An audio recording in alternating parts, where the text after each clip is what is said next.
Hey Rebels, my name is Matthew Barton. Welcome to the Rebellion Brewing Podcast.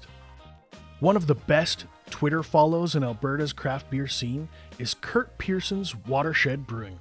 From humor to hot takes, Kurt's finger is squarely on the pulse of craft beer.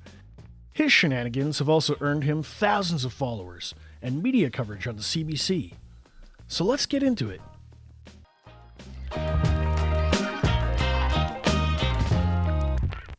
Kurt, welcome to the show. Hey, thanks a lot. Glad to be here. How's it going, dude? It's good. It's it's COVID. It's maybe winding to a close, and it's some light on the horizon. So that's good. I think they just announced that in 2 weeks, so by the time this episode airs, we'll be able to get our second shot. Oh, nice. Yeah, I have mine booked on Wednesday. Oh, nice. Yeah. Again, I got the jump because I'm right on the edge of morbidly obese, which is an interesting concept when everybody's shocked, including the nurse that gave me the thing. Our craft beer hobby is paid off for once. Yeah, indeed it has. Yeah. I guess for people who don't know you or don't necessarily follow you on Twitter, can you kind of give them the elevator pitch of what Watershed Brewing is? I get asked that all the time, and I don't even know how to answer it half the time because I'm not sure I even know what Watershed is. There's been several times where I've stopped and said, I need an ethos. I need a mission statement for Watershed. And then the ADHD takes over and I just go back to, tweeting garbage and irritating people. But no, Watershed is, I'm kind of the mascot for Alberta craft beer, maybe the lack of a better word. I'm connected with everyone, and I kind of try to just love up on the industry as much as I can, and large in part because of the people that get to know me, even through the Twitter feed, realize pretty quick that, I'm doing this just to connect with the people who are putting their necks out for beer and making good beer. And I mean, yeah, beer's a good part of it. That's I guess that's always something, but I think it's just the drive to connect with the industry and with the people who are fans of the industry. And sometimes I've just been that stepping stone between, some guy that just likes beer and I'm like, hey, you want to go hang out with this brewer at this brewery, and people get really excited about that chance. And I've kind of been that opportunity. I remember it's a few years ago now, but right when we were starting to build our Twitter presence and I was getting to know people outside of the Saskatchewan craft beer scene, Mark Hazies said to me, hey, you got to pay attention to what Kurt has to say. You got to follow this Watershed account. It's really funny. The guy has some hot takes, but he's also not stupid about craft beer. Like, he actually knows what he's talking about, and he has insights that could actually help home brewers or consumers make decisions. Yeah, and it's never been intentional. I guess that's kind of just who I am. I'm a nerd, an unmotivated nerd. If I get into something, I get into it heavy for a day. I learn enough to be dangerous, and then I slowly build a knowledge base that matters to me as I move forward. I'm really quick with Google. So, I'll throw up 20 tabs and I'll come up with an answer for someone in 30 seconds. And, you fake it till you make it. But yeah, it's something that's been, I don't know, whenever I got into this whole thing, I've been drinking craft beer since the late 90s, and it's been fun to watch the whole thing grow. And when it exploded in Alberta, I just was like, I got to get in on this somehow, and apparently this is how. And the name Watershed, that comes from your own homebrew setup, isn't it? Yeah, a place that I formerly lived at, there was a shed beside the house that had my pressure tank in it, and I've had various iterations of branding of things to do with my life I had the People's Liberation Army of Northern Alberta, and that was a whole t-shirt line I sold, and it was because of some crazy old guys in Slave Lake that I think they actually believed it. And so I'm like, well, I'm going to start this. And then I'm like, hey, I need to brand my home brewery. And I literally had just made my first beer, and I'm like, this needs a brand. I'm like, oh, I brew in that shed. It's a watershed. And I'm like, people might associate it with, rivers and the environment. Other people might just think it's stupid. That's perfect. We'll go with that. And then it just kind of stuck. Do you remember what the very first beer you brewed was? Yeah, it was the same thing half the world brews. It was oh, come on, it's a Fat Tire clone. A Fat Tire clone. Fat Tire clone was the probably in about 2011, I want to say, that I actually brewed, was probably then. I was drinking Fat Tire in that time. That sounds about right. Yeah, I think everybody was drinking Fat Tire in 2011. What are you brewing now? We just did. I don't know. Any chance I get, I'll just brew kind of whatever. Uh, People, for the obsession that I have with beer, people are always surprised at how I brew. A lot of the time, I'm got water in the kettle and start heating it, and then start poking through the inventory and coming up with a recipe for whatever it is that I have stuff for. And so it might be a New England, it might be a stout, it might be a barley wine, just depending on how things look in the cupboard that day. And then the trouble with that is if I hit something really awesome, a lot of the time I have no idea what's in it, and doing it again is almost impossible. Do you keep a fairly meticulous list of notes, or Yeah, I do. I do. Like I was always on Beersmith, and I moved to Brewfather, which, if people homebrewing are listening and you're still hanging on Beersmith, jump into Brewfather and give it a couple weeks, because good grief, it blows the doors off of Beersmith in almost every capacity. And it's that now I've got everything kind of logged in there. And the nice thing is I kind of shut down my own home brewery, and we built kind of a monster system on my buddy's shop. And it's so nice because we can just fire recipes back and forth on the app and build stuff back together, basically track inventory, everything. And so it allows me to kind of be remotely connected to the fact that I have a contract brewery now instead of a home brewery. Oh, I wasn't aware you were contract brewing. Well, kind of, because we put this system together, got a deal of a lifetime on a full 3-vessel electric fancy. And he said, why do you still have stuff in your basement when you can just brew here? Like, it's 10 minutes from my door and it's in his shop. And so I sold all my home brewing gear, bought another dirt bike, and now I just drive over to the neighbors to brew beer. And so, yeah, we just banged out a New England that was kind of loosely based off of Cabin Super Saturation, and then did an oatmeal stout as well. But the reality of that oatmeal stout is I called him and I said, I'd really like to get this stout done. Here's my ideas. And then he called me like a week later and he's like, hey, that stout's in the fermenter.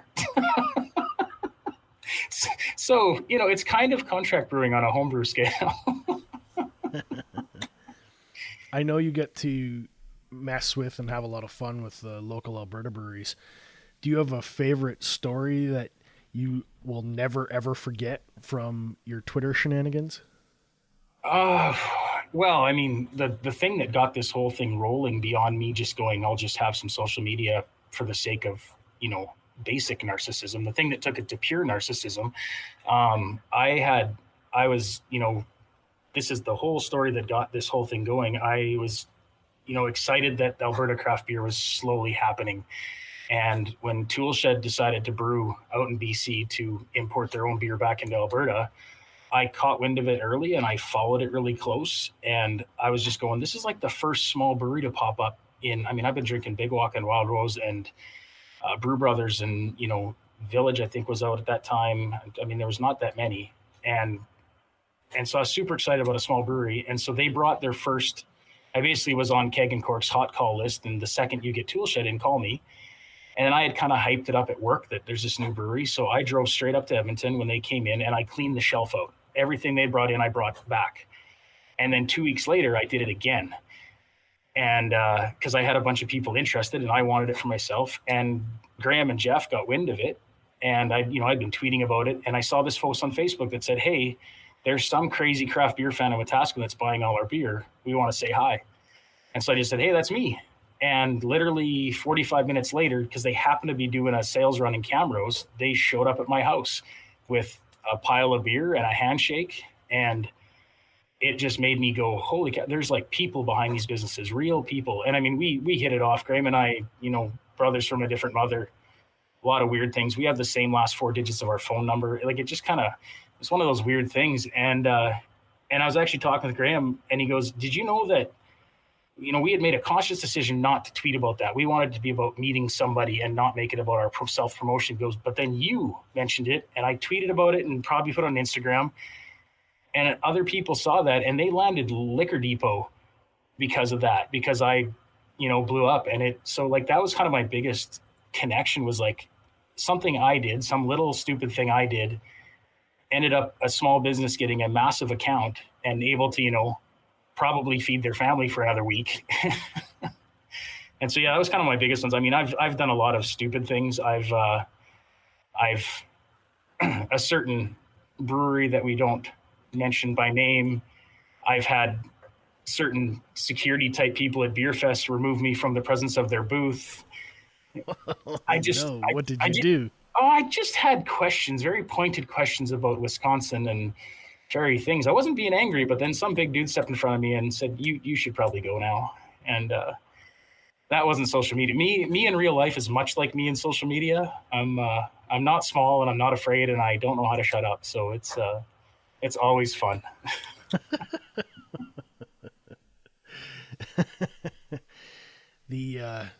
Well, you were talking about how much a fan can make a big difference to a small brewer, and man, they really can. I always say we have the best fans, and it kind of becomes cliche when you're trying to appreciate the people who have really made a difference in your life, especially when it comes to business, because it can be a greasy cliche. You hear musicians say all the time, "We're the greatest fans in the world," and it's like, no, really, this guy, his post on social media landed us a massive account, a massive sale, or turned on like 2 million more people.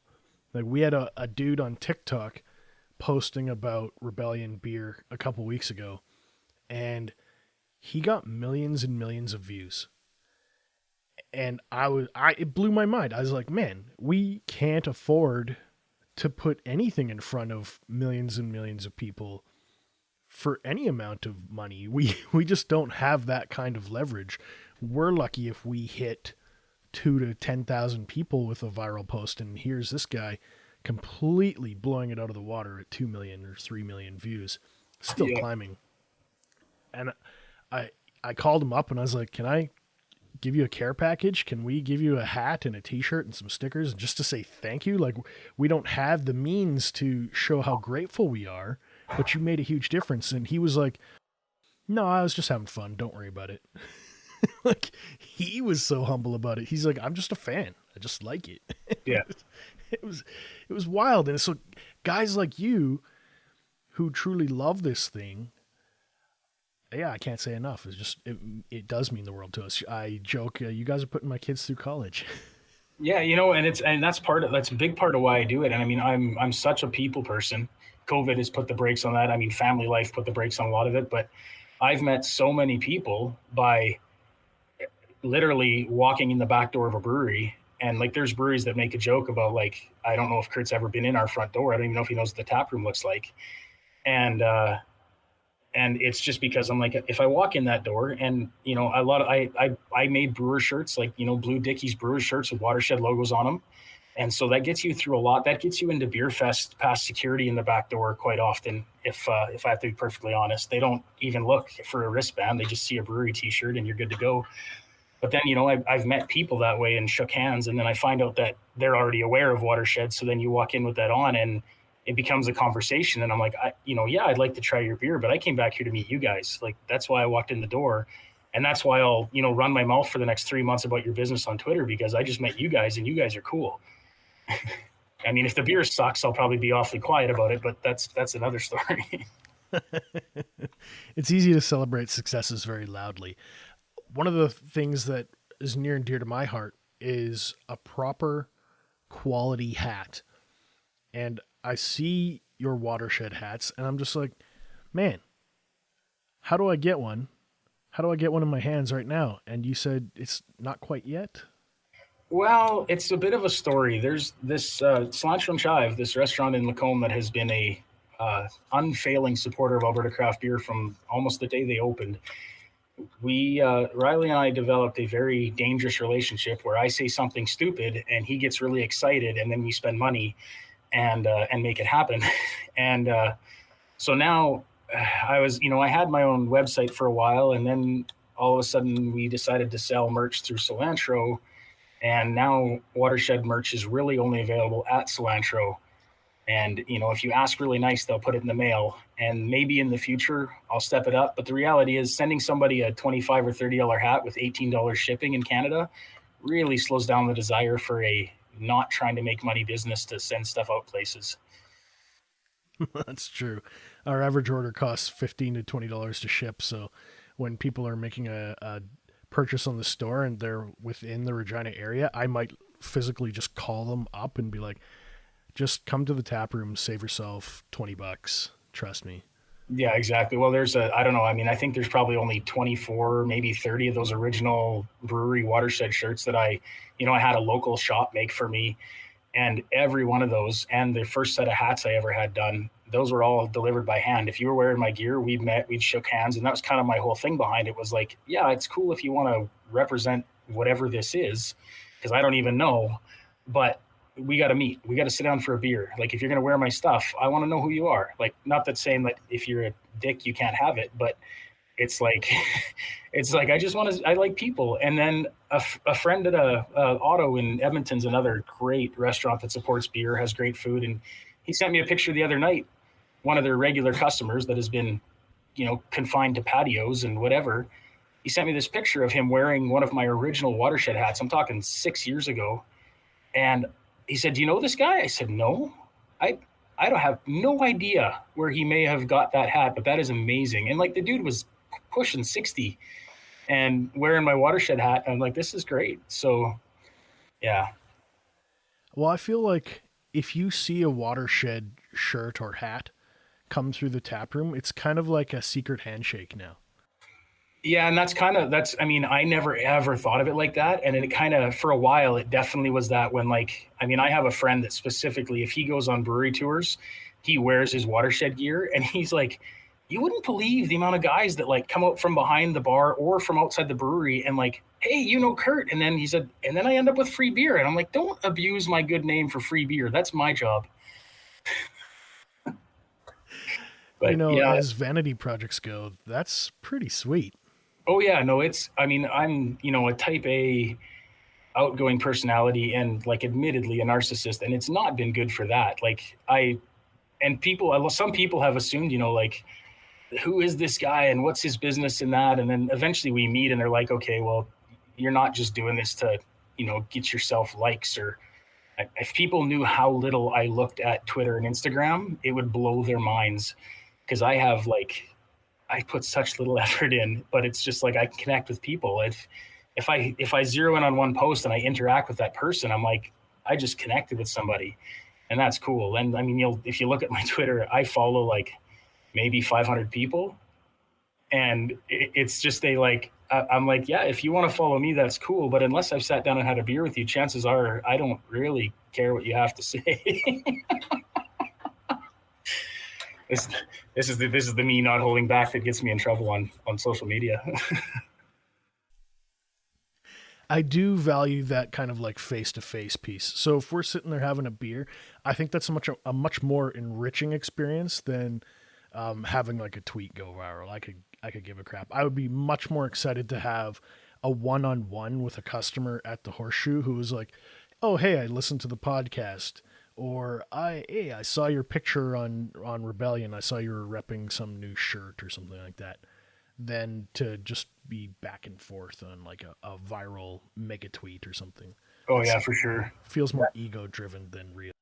Yeah, and that's been me. I mean, that's been me my whole life. Like, my buddies got into, I'm gonna date myself, but like, when Xbox Live first came out, they're all sitting there playing Halo and whatever. And if I was in a room with another guy, even headsets on with other people, I could do it.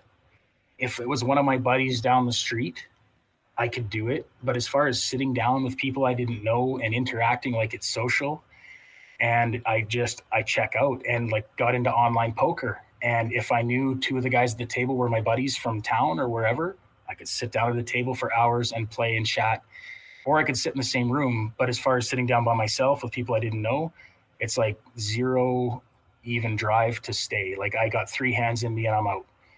And it's like, I need social drives so much of what I do, that if it's not there, I just kind of check out and I'm in my own little world. when it, reflecting upon what you just said, I think that's what makes tap rooms so great. Like really well designed tap rooms, you can share a pint with a stranger and connect with them on some level. You can have this really great conversation in a corner, dark corner of the tap room over a couple pints. And that's been gone. That's been lost. 15 plus months of restrictions. Yeah.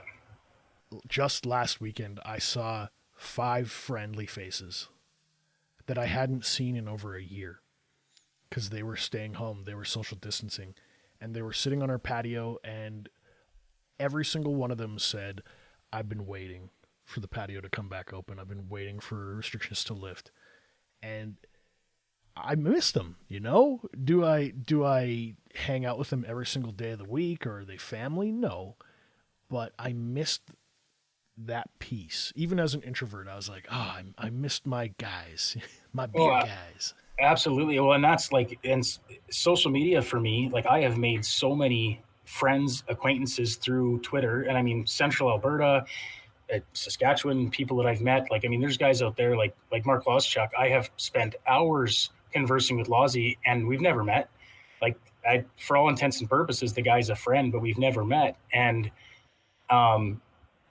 But with Alberta, I always had this thing where, yes, I will interact with these people, and then I'm going to find them at Beer Fest. I'm going to find them at Cilantro. I'm going to find them somewhere, and so we can make this face-to-face connection. And then COVID just destroyed that. And so now I'm like, I've got this list of people that I'm like, how do I have beers with all these people now? This is getting out of control. You know, Lozzie used to work at Rebellion, right? Yeah. Great dude. I was just chatting with him on Facebook about beer last week. Yeah, I'm sure. Such a small world. I'm glad you know him. Oh yeah, no, it's I've probably overwhelmed him on occasion when he's like, yeah, I do like counseling stuff, and I'm like, hey, I like you. I'm going to talk now, and through Twitter or through messages, in emails or whatever, and it's been I don't know if he knows this, but he's like been this distant counselor for free for the last like 2 years. Because he listens. He's a good listener. He has like really good advice. I was telling him a story about my kids, and he offered up some observation, and I was like, "Man, you're really good at this." Oh yeah, it's just got a good perspective on things. So, in terms of circling back to exciting beer from Alberta, what are you drinking lately that people should check out once restrictions lift? Well, I don't want to blow up Outcast slushy beers any more than they're already blowing up, and also because I think it's absolutely ridiculous. But the reality is that I stopped by the tap room shortly before I wasn't allowed to anymore, and the first thing Patrick did when I walked in the door was dump one in a glass and shove it in front of me because there had been a few texts of me running my mouth about it, and I was like, okay, fine, I get it. Yes, these are going to sell 1 billion, and holy crap, is it ever good? So, yeah, I mean, when people, especially my hesitant craft beer friends, when they're like, what should I try? And I'm like, just go to Sherbrooke and see if you can find, or go to see if you can find these slushy beers, because they're so stupid, but they're so ridiculously good. Yeah, I mean, again, like I feel like I can be outspoken about my opinion on a beer, and the reality is you can't deny its impact on the even on the bottom line for Outcast. They did not expect that to do what it did. And I mean, that's usually my advice. I follow, it's always my friends' breweries, guys that I really appreciate, guys that I talk with occasionally or on a regular basis. When somebody asks me what should I try, and lately, because you guys got here, I'm like, you need to go find some Rebellion. They're like, what kind? I'm like, I don't care. You like beer, go find it, and you'll probably like whatever it is you buy. And, I kind of have that opinion that, anybody who likes their steak well done deserves a hot dog. And so if somebody's like, oh, I just really like stouts, I'm like, hey, we're going to drink IPAs until you get it. That's my new game. And so like, I just refuse to accept the like, oh, I only like this style. I'm like, no, you've only been trying that style and you haven't had me cram it down your throat until you're a fan. Oh man. I try to say to people, we just haven't found the style that's for you. Or how many versions of that style have you tried? Is it just like the basic industrial bland version of it, or was it somebody who actually did a good example of the style? Oh yeah, the ongoing saga of watching Kevin Kent of Knifeware, like at Knife Nerd on Twitter, of watching him trying to. I will legitimately accept the guy doesn't like sours because he has put a concerted effort into consuming. And there's some that tweak, but I'm like, okay, fine. You know what? I'll give you a pass. But when somebody's like, I don't like stouts, and I'm like, okay, you don't like Guinness, let's go for a walk. I feel like it's such a tiny sliver of what possibilities that, say, the style could offer. And I feel that same way about IPAs when I say, if all you've tasted is something that sat on the shelf for 5 months at room temperature as an IPA, that wasn't what the brewer intended. You have to drink it fresh from the source. And also, if it was in 2001, that also doesn't help because then it was 100 IBUs of tongue shredding joy. Yeah, exactly. I think when people get to have that freshness right from the source, it opens their eyes. Oh, absolutely. Yeah. I'm a packaged on date or I don't buy it guy. Like I get religious when I'm shopping. And then when people come to my house, like I'll tolerate this beer because I know how old it is, but there's no way I'm going to make that their first experience with a beer. If I'm like, oh, there's this, have you had this from Cabin? And they're like, no. And I go grab the can. I'm like, maybe next time. They're like, what's wrong with it? I'm like, nothing. I want you to get it. And you're not going to get it at, 9 months old. There's something going to be missing. And so it's my own personal mission. And I'm the guy that's calling breweries as I'm wandering through the liquor store going, do you know what's on the shelf in this liquor store? You need to fix this now.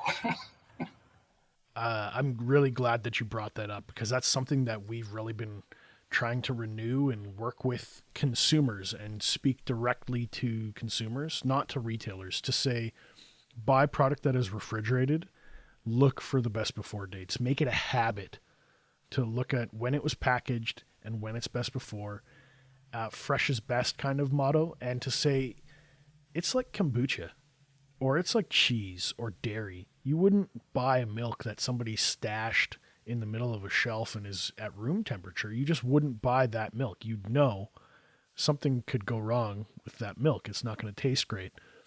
Same thing for craft beer. If it's not pasteurized, it needs to be handled and stored properly. So I really appreciate your commitment to that. It's something that we are going to be rolling out and pushing out much more aggressively to try to educate consumers to say, if you're buying beer that's been sitting on the shelf for 6+ months, it's not going to be what our brewers intended. Yeah. Oh, absolutely. No. And I mean, and there's sometimes when I appreciate the fact that the liquor store, I've scored a few. It was a 2016 barley wine from a BC brewery this was probably, it was 3 years old at the point, maybe 4. And I reached up on the top shelf, and the first thing I pulled down was a bomber from Wild Rose that was a year old, and it was a one-off release. And I texted Jonas from Cabin was brewing still at Wild Rose at the time. I said, "Did you guys re-release 42?" And he's like, "No." I'm like, "Okay, I will not be buying that bottle." And then I stumbled over this barley wine, and I went up the counter. I'm like, this beer's like 3 years old. I said, "I'd still take it, but any chance you can just kick it out the door for what it costs you?" And she's like, "Oh, is there any more?" It's like, well, there's a couple bottles. She's like, just go get all of them and I'll just get them to you and it was just like a few bucks a bottle. And I was dancing on my way out the door. But that's a rare occurrence. I think you could get away with a barley wine being a little bit older. Well, based on my cellar, I better be able to be. The barrel-aged sours, the Flanders, that kind of thing. Yeah, there's always like exceptions to the rule or caveat. Yeah. But I'm talking about like hazies and IPAs and those big kind of like wave of beers that are hitting the market now that people really care about. Fresh is best. There was a blip and I don't know what was going on. I mean, when trading was kind of maybe starting to slow down and cellaring was going back to just something the nerds did. And there was like this wave on the internet of like people cellaring IPAs for months and years. And I'm going, why? Like it may be drinkable after a year, but you're not going for drinkable. Like, I want to be laying under the bright tank with that falling in my face if I have a choice. Although some of these hazies are better after 2 weeks, I'm not going to lie. Hot burn is real. Yeah. We have noticed that too with our hazies. Give it 2 weeks to calm down. Let Yeah. that acid kind of chill out a bit. Yeah. It's the pendulum swing of, I got to get it so fresh. And then you get it so fresh, you're like, okay, not quite that fresh, but still fresh. Golf swing. You got to know the timing. Yeah. Right in there. I guess the other one I wanted to tell you about is our brand new Flora Borealis beer. Ooh. Have you heard about this yet? No, should I? I'm almost, when somebody asks me that, I'm almost ashamed to say no, because I'm like, oh, I'm up on this stuff, and then I'm like, it's a brewery in Saskatchewan. I'll take it easy that I don't know yet. Don't feel too bad. We only launched it last week. It's been very quiet so far. Basically, what it is designed to be a northern Saskatchewan beer. A company approached us last year called Boreal Heartland, and it's First Nation Indigenous owned business. And they said, we have a bunch of ingredients from northern Saskatchewan, and would you be interested in making a beer with them? And we kind of sat back and scratched our head and said, can we? Not should we, but can we, and how do we? And they settled on doing a gruit featuring sweet gale, yarrow root, a couple other herbs, and Very cool. all of it very just select from northern Saskatchewan boreal region. Wow, that's because I'm glad that you stepped in with what that description was, because I already had a, how do you put plaid smokes and Oakleys in a can? I love that. And no, not that my rural Alberta sensibilities are much different than anywhere else, but I think you can get away with that joke. I don't think I could get away with that joke. no, I realized that I've somehow very carefully blended the line between all my city friends and all of my country friends, and somehow managed to plunk craft beer squarely in the middle in a way that everybody can appreciate it. One of the other cool things about this beer, I kind of was excited to show you. I'll show you in the camera here.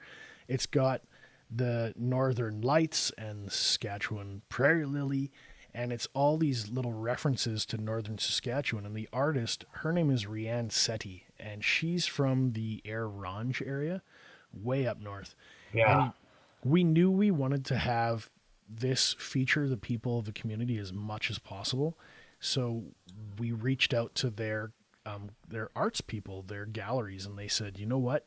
You should talk to Rianne. She can do some really nice art for you. And she's just been a total treat to work with. And then we said, we also want to give back to the community. And how do we do that in a really intelligent way that's authentic? So what happened last summer, I don't know if you remember, but there was an activist named Tristan DeRocher. And he marched all the way from the north down to the legislature, and he camped out on the lawn having a fast. And he basically wanted to raise awareness about self-harm, suicide, prevention, mental health, treatment, and care. He made this big stand, and he got a ton of media coverage. And he was also just a really gentle, soft-spoken dude. And we said, why don't we ask Tristan who we should donate money to or who we should help out from up north? And he recommended to us a group called Men of the North. So they do a lot of programming up in the north, basically around mental health. And he's like, go talk to these guys, they're the real deal. We called them up and they're like, okay. They like interviewed me, they vetted us, they said, are you somebody that we can trust? Like, it wasn't just cash a check and hand over the money and run away with it. They really wanted to know we were authentic and not like scam artists. A partner, as it were. Yeah, real authentic stakeholders. So it was cool to kind of have that whole process going. So when we sell this beer, proceeds from those sales will be going to Men of the North. That's awesome. Yeah, it's I'm in the Wetaskiwin area, and we have our fair share of stuff, and there's people that work so hard on it, and the supports for, well, especially in mental health. I mean, it's Yeah, it's been a massive part of my life to the point where I've checked out of worrying about everybody else for the last 5 years because I've had so much going on in my own world, my own family. And I'll tell you, I mean, that's part of why I'd latch on to, well, even you guys and Mark and his genuine no BS attitude about, like he's a meme, he's a walking meme, and yet he's so real about what he's passionate about, and not real in like I'm going to yell about it on social media, but it's like, no, I'm going to do this and send money to these guys. I'm going to walk into, meetings with the city. I'm going to make change. And that, I mean, that's the honest reality is I got hooked on Rebellion because I can't look away from red and black. I have like an addictive, I just get attached to red and black logos. And I first saw your guys' logo. I don't think the tap room was even built, and started following, and then following Mark and watching the way that he approached everything. And I'm just like, this dude is the real deal. Like, you can be a character as much as you want, but your actions are very obvious in how you behave. And that just was like, yeah, no, these guys are solid, and I'm a fan for life. And I mean, I don't know how long it was before I even got to try your guys' beer. Like, I was a fan for long, and I think Jeff, when he was still with Toolshed, was down visiting, and Mark sent him back beer for me. But that was like years after I had started following you guys, and like anybody going to Saskatchewan, like, you got to go to Rebellion Regina. And they're like, is it good? I'm like, I believe so.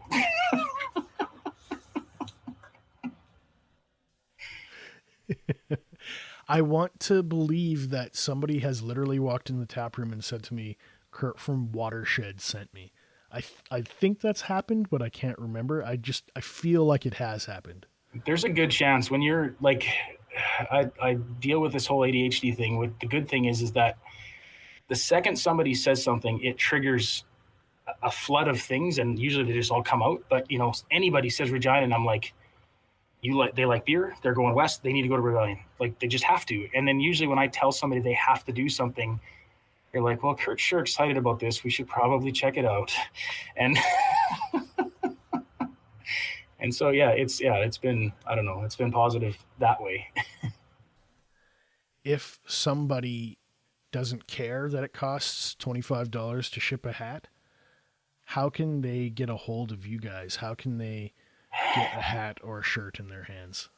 I'm sure that if they hammered on me and Cilantro or Riley enough, that we would, somehow make this thing happen more available online. And I know I get a lot of it comes down to the fact that, if this isn't really a business for me so much as it's something I'm partnered and involved with. But at the end of the day, the money's not coming out of my pocket to fill racks with hats at Cilantro. And so there's a limit to how much I can be like, we should do this online, Riley. And at some point, I'm sure he's going to be like, tell you what, you take your 10 grand and fill your racks full of hats, and you start a website. And again, but I mean, if somebody really wanted gear, you get a hold of me, I'll figure out a way to make it happen. I usually do. And I just sent a hat down to my cousin in Lethbridge because I've been promising one for like 4 years. And so, yeah, it can happen. It's just not easy at the moment, but it can happen if somebody really wanted to rep Watershed. And again, for reasons I'm not entirely sure why. Oh, you do. Yeah, we can make this happen. We'll get it sorted out. For audience at home, I just pointed to myself in the camera. What's next for Watershed? Oh, it's the same as it always is. Just get up and see what happens and go to bed and think about what just happened. I honestly have no plan for this at all. I got friends that run social media companies, and they're going, oh, like your plan posts and you're looking at your reach and on. I'm like, so what now? No, I open my phone in the morning. I scan through Twitter. If there's something I can yap about, I do. If I walk down to my fridge and some new beer grabs me, I tweet about that. And apparently I do it enough that breweries notice and fans notice. And, I do want to expand. I would love to get a website going that was actually, moving merch around and getting it out there more than, I think Riley told me that a lot of their Watershed merch, the staff have bought. And now every time I see Cilantro staff pictures, they're all rocking Watershed merch. And it always shocks me because I have, no idea as to are you still there? Yeah. Oh, I got this. You lost your network connection in front of me. Oh, no, still going. Okay, cool. I lost your feed. Yeah, no, it always just shocks me that people are into this because I'm kind of unaware of how, much of an impact it may or may not have had. I'm definitely not thinking that I'm the I'm important in any way. And then, people tell me stories about how what I've done has, impacted their business. And I'm just stoked. I'm like, well, I'll just keep doing what I do then. I'll just keep being me. It's, I don't ever consider myself an influencer. It's just me being me. And, people that have known me in person my whole life know what I am. And when I turn that into social media, Communication failure. Hey Rebels, we lost internet connection, so Kurt had to switch devices. Here is the end of the interview. I have this kind of pseudo partnership with Riley at Cilantro and Chive. I made a joke a long time ago about I'll sell you half of my fake business, and somehow that's kind of turned into a partial reality.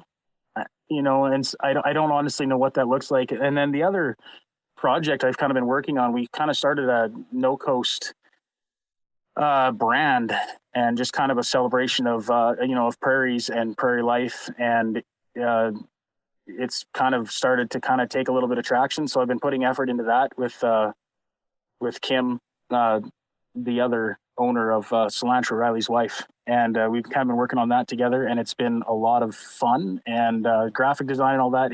I get fired up about it. It's still trying to find time to invest in kind of that stuff, but as far as moving forward, yeah, just the same old.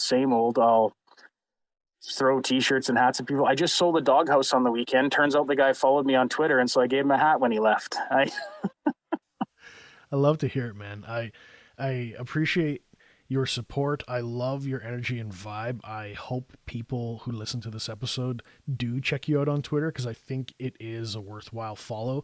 Not just in terms of getting a laugh from the memes, but also an opportunity to learn a lot. I think you have a lot of good knowledge to share. And I guess ultimately, I just want to say thanks for your time today. Hey, no worries at all. Yeah, I've been called the Alberta craft beer evangelist, and the crowd, and the home brewing thing too. Like I didn't realize I have this habit, but more than 3-4 times now I've bought out home brewers who are getting out of it, just so I could get other people into homebrewing for cheap.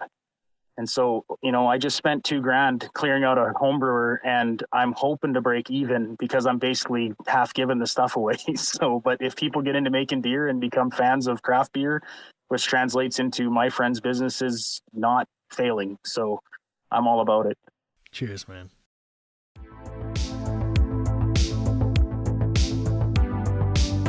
Rebels, thanks for listening today.